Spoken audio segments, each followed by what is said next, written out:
Student हूँ, आपसे पूछना चाहता हूँ कि दोनों रिलीजियस में आपने इतनी सिमिलरिटी बताई, तो कभी ना कभी ये लोग एक छत के नीचे हो सकते हैं, तो बाइफर्केशन उनमें कब से हुआ? भाई साहब ने अच्छा सवाल पूछा कि इतने सिमिलैरिटीज है हिंदू धर्म और मजहब इस्लाम में, तो ये बाइफर्केशन कब हुआ? एक छत में क्यों नहीं रह सकते थे? ये बाइफर्केशन किया अंग्रेज ने। मैंने तकरीर के आखिर में कहा था ये अंग्रेज इसके जिम्मेदार है, उनकी पॉलिसी थी डिवाइड एंड रूल। नहीं तो आम तौर पे मेरे बहुत से हिंदू दोस्त हैं, हिंदू भाई मेरे दोस्त हैं, कभी मुझसे नफरत नहीं करते। कई हिंदू मुझे टीवी पे देखते, मैं हिंदुइज्म के बारे में तकरीर करता हूं, जब मुझे देखते तो मेरी इज्जत करते। कस्टम में जब मैं बाहर देश से आता हूं, ओ डॉक्टर जाकिर नाइक, जो भी कहेंगे सच कहेंगे, सच के सिवा कुछ नहीं कहेंगे। जैसे कि मैं कोर्ट में जाके किताब के ऊपर हाथ रख रहा हूं, वो जानते हैं मैं मुसलमान हूं, मेरी टोपी, मेरी दाढ़ी, कोई भी मुझसे ये नहीं कहेगा कि मैं हिंदू धर्म का मानने वाला हूं, लेकिन मेरी इज्जत करते। क्यों? क्योंकि मैं हक की बात करता हूं। ये अंग्रेज लोग ने चिंगारी डाली और हमें बंटवाया, लेकिन वो जिम्मेदार है, दूसरे जिम्मेदारी हमारी भी है।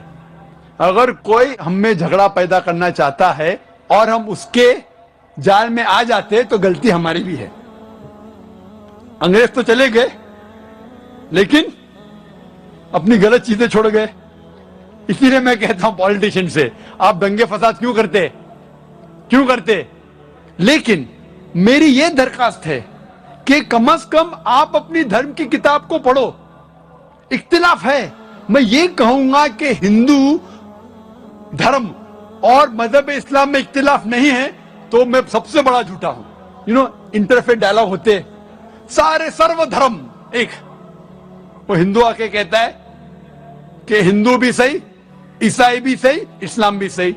ईसाई प्रीस्ट आके कहता है सारे धर्म एक है, हिंदू भी एक है, क्रिश्चियनिटी भी एक है, इस्लाम भी एक है। कोई मुस्लिम को पकड़ते बकरे को स्टेज पे लेके आते, वो मुस्लिम भी कहता है सारे धर्म एक है, हिंदू भी एक, क्रिश्चियनिटी भी एक और इस्लाम भी एक। मैं कहूंगा वो हिंदू पंडित से, क्या आप इस्लाम कबूल करेंगे? वो कहेगा नहीं।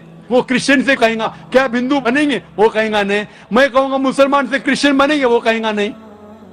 मैं ये कहता हूं इख्तिलाफ तो है, कम से कम वो चीज जो यकसा है सारे धर्मों में, उसके ऊपर कम से कम हम अमल करें। मेरी एक दरखास्त है, कम से कम आप इतना मान लो कि दुनिया में कम से कम एक किताब खुदा की है और 100% सही है। हिंदू बोलेगा मुझे एतराज नहीं, वो हिंदू कहेगा मुझसे मुझे एतराज नहीं, वेदा पूरी सही किताब है। वो क्रिश्चियन कहेगा मुझे एतराज नहीं बाइबल को मानने में, बाइबल खुदा की किताब है 100% सही। मुस्लिम आके कहेगा कुरान सही है। किसी को एतराज नहीं, मैं किसी को चोट नहीं पहुंचा रहा हूं। फिर मैं कहता हूं कि जो ये तीनों किताबों में यकसा है, बाइबल में, वेद में, कुरान में, कम से कम उसके ऊपर तो अमल करो। बाइबल में भी लिखा हुआ है, वेद में भी, कुरान में भी खुदा एक है। ना खुदा का लड़का है, ना खुदा का वालिद है, ना जना है, ना किसी को जनता है। बुत परस्ती हराम है, बाइबल में भी लिखा है, वेद में भी लिखा है, कुरान में भी लिखा है। पैगंबर आने वाले, बाइबल में लिखा है, कुरान में, वेद में। मोहम्मद सल्लल्लाहु अलैहि वसल्लम आने वाले, वो भी लिखा है। मोहम्मद सल्लल्लाहु अलैहि वसल्लम के ऊपर अमल करो, वो भी लिखा है। तो जो चीज इख्तिलाफ की उसको छोड़ दो, कम से कम जो चीज यकसा है उसके ऊपर तो अमल करो। तो मैं झूठ मूठ का ये नहीं बोल रहा हूं कि सारे धर्म एक है। मैं तकाबुल मज़ाहिब का तालिब इल्म हूं। अगर मैं ऐसा कहूंगा तो सबसे बड़ा झूठ कह रहा हूं। मैं ये कहता हूं कि आपके किताब का मुताला करो, कम से कम जो चीज यकसा है उसके ऊपर अमल करो। जो डिफरेंसेस है, इख्तिलाफ है, उसको बाद में देखेंगे। तालव इला कलमतिन सवाइम बैना बैनकुम, आओ हम उस बात की तरफ जहां पर हमें यकसा है। सबसे पहली बात, अल्लाह नाबुदा इल्लल्लाह, हम इबादत करें सिर्फ अल्लाह की और किसी की नहीं, सिर्फ खुदा की। तो मैं ये कह रहा हूं कि यकसानियत है, उसको हम जाने, उसके ऊपर अमल करें। और अगर आप वेद पढ़ेंगे, वेद में लिखा हुआ है एक आने वाला है पैगंबर, उसका नाम है नरशंसा, वो कौरमा है। एक कल के अवतार आने वाला है, वो आपको सीधे रास्ते पे लेके जाएंगे। कल के अवतार मोहम्मद सल्लल्लाहु अलैहि वसल्लम, उस पे नाज़िल हुई कुरान।